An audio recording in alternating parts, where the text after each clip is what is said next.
अस्सलाम वालेकुम मिफ्ता इस्माइल साहब। वालेकुम अस्सलाम हामिद भाई। मिफ्ता साहब, आज काफ़ी दिनों के बाद पाकिस्तान में डॉलर नीचे आया है, स्टॉक मार्केट ऊपर गई है। इसका क्या कनेक्शन है? आपके विजिट के साथ कोई कनेक्शन है इसका?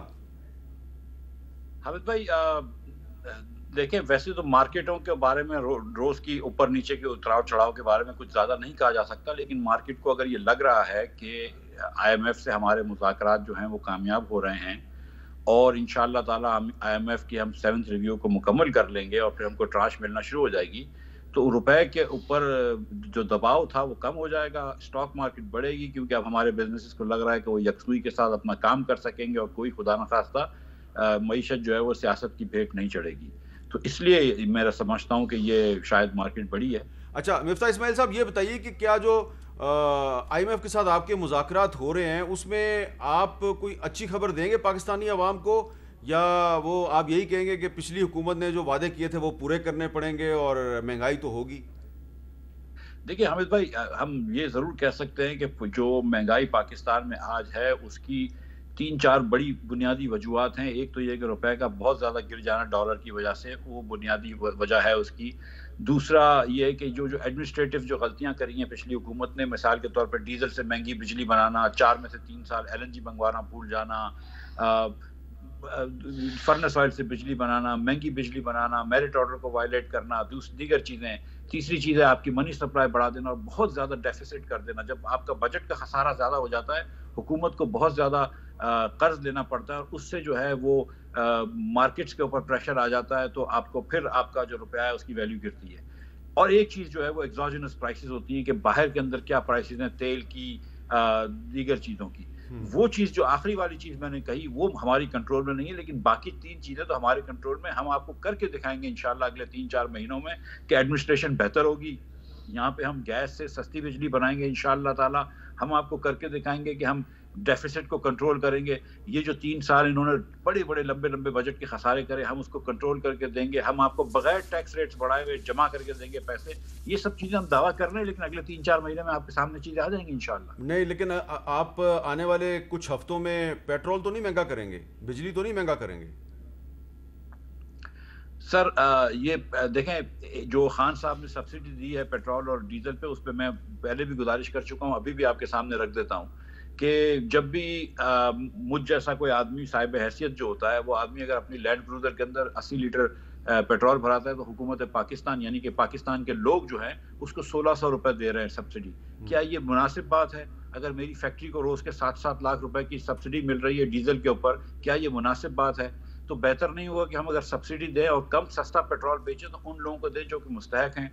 क्या हम ऐसा नहीं कर सकते कि बिस्क के रेसिपिएंट्स को हम सस्ता दे दें या मोटरसाइकिल वालों को हम सस्ता नहीं पेट्रोल मिफ्ता बेच भाई, दें? मिफ्ता भाई, पाकिस्तान का जो आम आदमी है जो मोटरसाइकिल चलाता है, वो जी मोटरसाइकिल चलाने वाला जो स्कूटर चलाने वाला है, उसने तो बेचारे ने सारे दिन में 2 या 3 लीटर पेट्रोल डलवाना है, तो जी जी। उसको उसको क्या रिलीफ दे रहे हैं आप?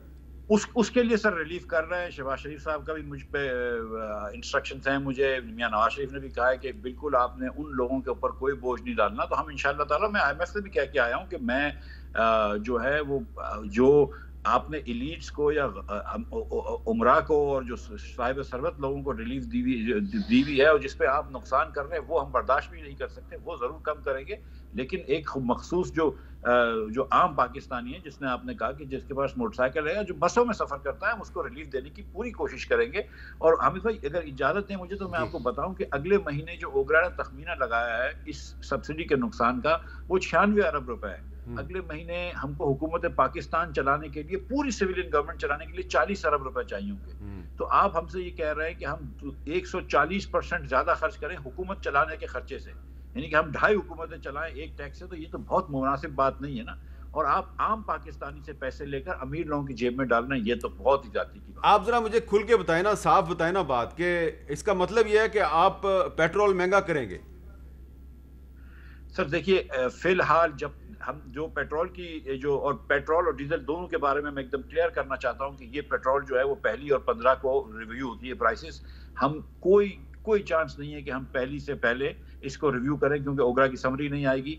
तो इससे पहले आज कल परसों कोई 3-4 दिन अगले जो भी, पहली से पहले कोई पेट्रोल नहीं बढ़ने वाला, नंबर 1। अच्छा। नंबर 2, पहली को अगर पेट्रोल बढ़ता है तो वो भी बहुत सारे इसके अंदर मराइल हैं, हमको देखनी है कि ओगरा की समरी क्या है, पेट्रोलियम के क्या व्यूज़ हैं, फाइनेंस के क्या व्यूज़ हैं, और फिर ये सब चीज़ें लेकर हम जब वज़ीर आज़म की खिदमत में जाएंगे तो वो देखेंगे। लेकिन वो मुझे पता है कि मुझे कहेंगे कि मुझे बताओ गरीब लोगों के लिए तुमने क्या किया, तो मुझे वो प्लान भी बनाना है जो अभी तक नहीं बना है। तो अभी फिल फॉर इस वक्त पेट्रोल नहीं भर रहा, इसलिए लोगों को कोई परेशानी की जरूरत नहीं है कि अभी जाके टैंक फुल करवा ले, पेट्रोल अभी तो मिलेगा आपको इसी रेट में। आपको याद होगा कि जब आप ऑपोजिशन में थे तो आप ये जो इमरान खान साहब की हुकूमत थी, इसके बारे में आप और आपके साथी कहा करते थे कि ये आईएमएफ के सामने लेट गए हैं। तो क्या आने वाले दिनों में कोई आप ऐसे इकदाम तो नहीं करेंगे कि पाकिस्तान के आम लोग कहें कि देखें जी, इमरान खान भी लेट गया था आईएमएफ के सामने और अब शहबाज शरीफ की हुकूमत भी लेट गई? सर, मैंने बिल्कुल ये कहा था कि जब असद उमर साहब से बात के बारे में बात हुई थी और जब वो आईएमएफ गए थे, तो मैंने कहा वो अंग्रेजी में भी लेट गए और उर्दू में भी लेट गए, बिल्कुल मैंने ये कहा था। और मैं ना अंग्रेजी में लेटूंगा और ना उर्दू में। वक्त पे मैंने आईएमएफ से गुफ्तगू शुरू की है, मैंने वक्त पे इनसे बात की है, जो पाकिस्तान के दरपेश मसाइल हैं उनको सामने रखा है। जो आप देखेंगे कि जो बात होगी वो क्लियर ट्रांसपेरेंटली पाकिस्तानियों के सामने रखी जाएगी। लेकिन ये कहना कि मैं टैक्स ना लगाऊं, ये बात तो फिर भी मुझे समझ में आती है, जो मैं इमरान खान की हुकूमत पर तनकीद करता था। लेकिन अगर मैं 50 रुपए फी लीटर पेट्रोल और डीजल के ऊपर नुकसान कर रहे हैं अगर हुकूमत पाकिस्तान, तो मुझे फिर ये भी कोई बताए ना कि मैं वो पैसे कहाँ से लाऊं।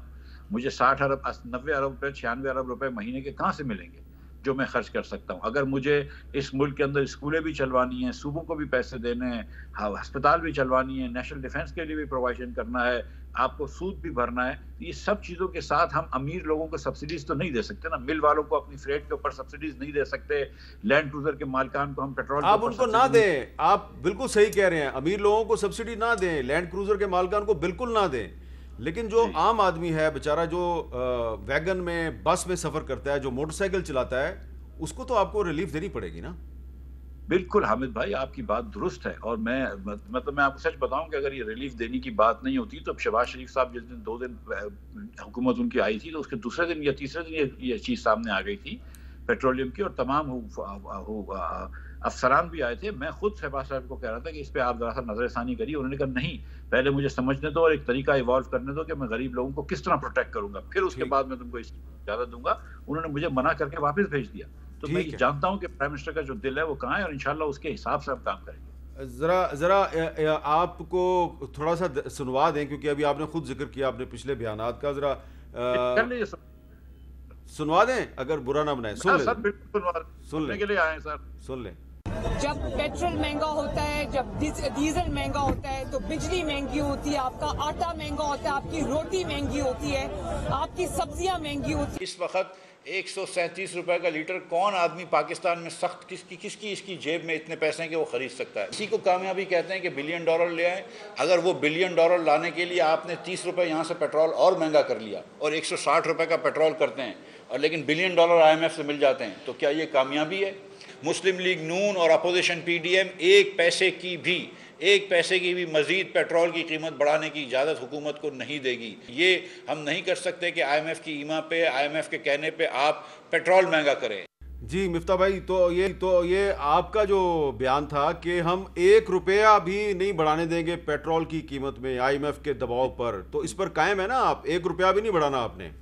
बिल्कुल, जो मैंने आपसे गुजारिश करी, देखिए एक गुजारिश ये है कि आप हुकूमत को, बिल्कुल हमने कहा था कि टैक्स नहीं लगाने देंगे, ये उस वक्त टैक्स भी ले रहे थे। ये हम इस वक्त अपनी जेब से नुकसान कर रहे हैं। मैं इस अगले महीने हुकूमत का 96 अरब रुपए की सब्सिडी देगी, और उसके बावजूद भी मैं आपसे गुजारिश कर रहा हूँ कि हम गरीब लोगों को, एक तबके के लोगों को इंशाअल्लाह ताला हम प्रोटेक्ट करेंगे। लेकिन फिर मैं आपसे गुजारिश कर रहा हूँ कि मेरे और आपके जैसे साहिब सरवत लोगों को तो बहरहाल हम सस्ता पेट्रोल नहीं दे सकते ना आमिर भाई।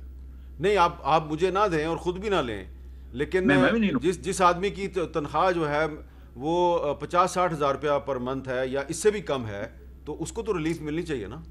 बिल्कुल हामिद भाई, आप फिर से मेरी गुजारिश सुने कि देखें, एक बात यह है कि जो रिलीफ दे रहा है वो कौन है रिलीफ जो है वो हुकूमत पाकिस्तान में मिफ्ता इस्माइल अपनी जेब से पैसे नहीं देता, ना इमरान खान अपनी जेब से पैसे देता था, ना शौकत तरीन अपनी जेब से पैसे देते थे। हुकूमत पाकिस्तान का जो सिटीजन है वो पैसे दे रहा है अपनी जेब से, उसकी इनकम जो है वो 30 से 35 हज़ार रुपए है। तो आप ये कह रहे हैं कि ड्राइवर है वो अपने मालिक को सब्सिडी दे, वो ज्यादती है। इसलिए मैं इसका कुछ ना कुछ इंशाअल्लाह ताला हम हल निकालेंगे। मैं आपसे खुद गुजारिश कर चुका हूँ कि मैं तो पिछले हफ्ते भी शहबाज शरीफ साहब के पास गया था, उन्होंने मुझे वापस भेज दिया था। मैं कुछ हल निकालेंगे इसका इंशाअल्लाह। अच्छा, अब ये बताएं कि जो शहबाज शरीफ साहब ने ये कहा था कि हम पाकिस्तान की जो मुआशी खुद मुख्तारी है उसको बहाल करेंगे, आप समेत मुस्लिम लीग नून के बहुत से रहनुमा जो हैं वो ये कहते रहे कि इमरान खान की हुकूमत ने IMF के हाथ में पाकिस्तान की जो मुआशी खुद मुख्तारी है वो गिरवी रख दी, हम वो बहाल करेंगे मुआशी खुद मुख्तारी, उसके लिए आप क्या करेंगे? देखिए, जो आप अगर ये देखें कि जब मुस्लिम लीग नून के 5 साल थे, उसके अंदर जो औसतन जो डेफिसिट था, जो खसारा था हमारा, वो 1600 अरब रुपए का था। खान साहब की हुकूमत में जो औसतन खसारा है वो 3500 अरब रुपए का, इस साल उससे भी ज्यादा है। तो जितना आपको कर्ज देना होगा उतना आप अपनी सॉवरेंटी को कॉम्प्रोमाइज कर रहे हैं। आप मुल्कों फिर रहे हैं, IMF में जा रहे हैं, दीगर जगहों पे जा रहे हैं। तो पहले आप कोशिश ये करें ना कि आप टैक्स टू GDP बढ़ाएं, अपना टैक्स की महसूलात बढ़ाएं।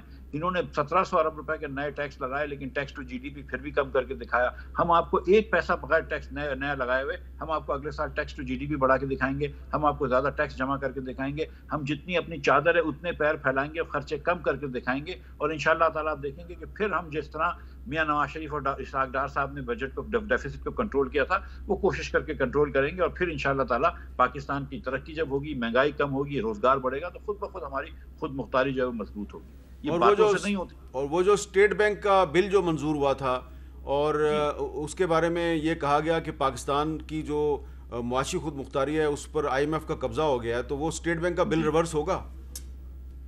मैंने कल भी ये बात का जिक्र किया था कि मैंने खुद इस बिल को बहुत तनकीद करा और मैं अब भी समझता हूँ कि उसके अंदर बहुत सारी गुंजाइश है। लेकिन इस वक्त सर मैं फोकस ये कर रहा हूँ कि मैं IMF का प्रोग्राम पाकिस्तान के लिए बहाल करूँ और अगले साल का बजट पेश करूँ और पाकिस्तान की माशी हालात जिसको इमरान खान ने बदहाल कर दिया था उसको सही करूँ। तो मैं दाएँ बाएँ देखने की इस वक्त मुझे इजाज़त नहीं है, मैं सिर्फ सीधा देखूँगा इस वक्त।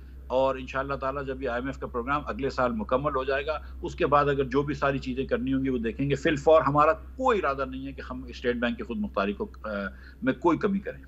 तो ये अगले साल आप करेंगे, तो इसका मतलब है कि अगले साल भी आपको यकीन है कि आप ही वजीर खजाना होंगे और शहबाज शरीफ वजीर आजम होंगे? हामिद साहब, मैं तो देखिए, मुझे ये इस बात पता है कि मैं एक व्हाट्सएप या मैसेज पे फायर हो सकता हूँ, मैं बिल्कुल जानता हूँ इस बात को। और अभी आपने ये देखा है कि अगर पार्लियामेंट नो कॉन्फिडेंस करे तो शहबाज शरीफ भी ग्रेसफुली घर जाएंगे, वो आइन शिकनी नहीं करेंगे। लेकिन हम जब यहाँ पे बैठे हैं तो हमको प्लान तो करना है ना। इसीलिए मैंने IMF से भी गुजारिश करी है कि 1 साल तक आप इसको एक्सटेंड करें, $2 बिलियन भी आप एक्सटेंड करें। लेकिन मैं आपसे जो गुजारिश कर रहा हूँ, मैं ये नहीं कह रहा हूँ कि 1 साल बाद कुछ करेंगे, मैं ये कह रहा हूँ कि 1 साल तक तो कुछ भी नहीं करेंगे। इस वक्त हुकूमत का कोई इरादा नहीं है कि किसी भी कानून के अंदर कोई चेंज करके IMF से जो है ताल्लुकात हैं वो ख़राब किए जाएँ। बहुत बहुत शुक्रिया मिफ्ता इस्माइल साहब हमारे से बात कर